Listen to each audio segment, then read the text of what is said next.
for decades, Germany has been the powerhouse of Europe, right? The undisputed economic engine. But today, well, that engine is sputtering. And the question on everyone's mind is a big one. Is this the end of an era? Or is it the start of a radical, painful reinvention? And that really is the heart of the debate we're going to dive into. On one side, you have people pointing to deindustrialization, geopolitical shocks, and serious political friction, all signs of a fundamentally broken model.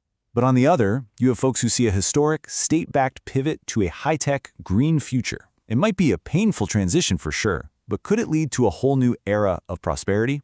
We're going to explore both sides of this incredible story. So here's our game plan. We'll start by looking at the crossroads Germany finds itself at and the crisis brewing in its traditional industrial heartland. Then, we'll break down the geopolitical pressures squeezing it from all sides before diving into its absolutely audacious €500 billion response and the new tech hubs that are popping up in the East. And finally, we'll weigh all the arguments and ask what the future really holds. You know, Germany's success was really built on a simple formula. 3 pillars: cheap Russian energy, super stable global supply chains, and huge export markets that wanted its goods. Well, since 2022, all 3 of those pillars have basically crumbled. And the result?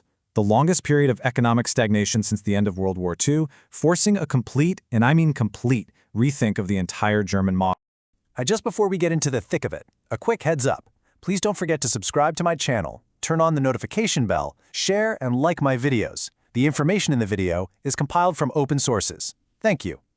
Okay, to really understand the case for decline, we have to start down in the south. All right, let's start in Bavaria. For decades, this was the glittering heart of German industry. I mean, the absolute crown jewel, home to automotive giants. But if you're a skeptic, this is where the story of decline begins, because that economic engine, it's stalling. And the numbers, well, they're telling a pretty worrying story. Look at this number. This is a dramatic, almost unthinkable reversal. Bavaria, once the champion of German exports, is now running a trade deficit of over €33 billion. Its key exports, cars, machinery, they're losing ground. This strikes at the very heart of what made the German economy tick. And this isn't just about numbers on a spreadsheet. It has a very real human cost. We're talking 42,000 manufacturing jobs gone in just a few years. And get this, 16,000 of those were in the all-important auto sector. This isn't just a downturn. It's pointing to a much deeper deindustrialization, with companies now seriously looking at moving their operations abroad. So you have to ask, why is this happening? Well, a huge piece of the puzzle is energy. This chart just lays it out perfectly. German industry is paying more than double for its electricity compared to its biggest competitors in the US and China. After they phased out nuclear and lost that cheap Russian gas, their energy costs have just become this massive weight, dragging them down. But it's not just problems at home. Germany is also caught in a brutal geopolitical vice. It's trapped between its 2 largest trading partners, the US and China, who are now, let's be honest, fierce competitors. And April 2025, that month marked a critical and incredibly painful turning point. I mean, talk about a perfect storm. This was a brutal 1-2 punch that landed in the space of a single week. First, a supply shock from China, which threatened to grind its high-tech production lines to a halt. Then, the very next day, a demand shock from the US, its biggest market, slapping a massive tariff on its most important goods. And let's look closer at that China supply shock, because this chart is just stark. 95%. That is how much Germany relies on China for the rare earth elements that are absolutely essential for everything from electric cars to wind turbines. So when Beijing decided to restrict exports, it exposed this extreme vulnerability right at the heart of Germany's green transition. So you see the trap, right? The US, its biggest customer, hits it with tariffs. At the exact same time, China, its biggest supplier of critical materials, just turns off the tap. The old model of being friends with everyone and just exporting, it's over. For the skeptics, this is an impossible situation. But it's also the catalyst for an incredibly radical response.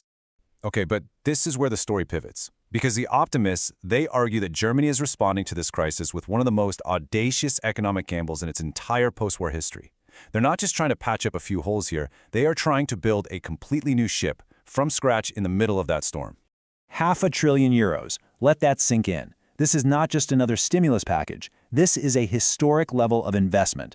The goal is to completely overhaul the country's infrastructure, its energy systems, its entire industrial base. It's a massive bet that Germany can literally spend its way into a new era of prosperity. And what makes this so wild is that it represents a true policy revolution. For decades, German fiscal policy was defined by the Schuldenbremse, the debt brake. It's a constitutional rule, a deep cultural commitment to balanced budgets. So this 500 billion euro fund, it's a radical departure. It's Berlin saying the crisis is so bad, the old rules just don't apply anymore. So how on earth did they do it without rewriting their constitution? Well, they used a very clever fiscal mechanism called additionality. The easiest way to think about it is like this. It's like creating a separate one-time emergency fund that doesn't count against your regular household budget.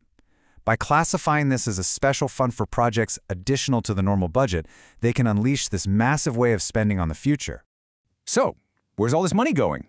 Well, it's fueling a massive geographical and technological pivot. While that old industrial heartland in the south is struggling, a brand new high-tech axis is rising in what used to be East Germany, powered by this new flood of capital. And the scale of these new projects is just immense. You've got Intel pouring over 30 billion euros into Magdeburg to create what they're calling a silicon junction for advanced computer chips. And then there's Tesla's Gigafactory near Berlin, which already employs over 12,000 people. I mean, these aren't just factories. They are the potential cornerstones of a whole new re-industrial era. But hold on, the skeptics are quick to jump in here and ask, at what cost?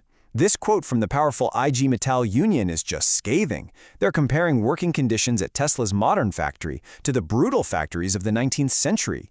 And reports of extreme work pressure and anti-union tactics, well, they raise some really serious questions about the social price of this so-called high-tech rebirth. And all this economic disruption, it's creating serious political friction. I mean, it is no coincidence that the right-wing AfD is now the second largest party in the entire country. And where is its strongest support? In the very same eastern states where all this new industry is booming. It creates a real risk that the benefits aren't actually being felt by the local population, and that's just fueling resentment. So all of this brings us right back to the final debate. You have two starkly different visions for Germany's future, and they are colliding head-on. Is this the dawn of a new era, or is it really just the twilight of an old one? And this slide really lays out the two sides perfectly. The optimistic view, we can call it the re-industrial era, sees a smart, government-funded shift that builds a resilient, modern economy. The pessimistic view, it's simply too little too late. A desperate, expensive gamble that's just trying to save an old export model that just can't compete anymore. Now, projections do show a potential return to 2% GDP growth by 2026, assuming this massive investment is deployed effectively. But skeptics immediately jump in and ask, is that growth even sustainable? Is it going to be equitable? Or is it just a temporary sugar high from government spending that's masking much deeper structural problems? And that leaves us with the final and most crucial question.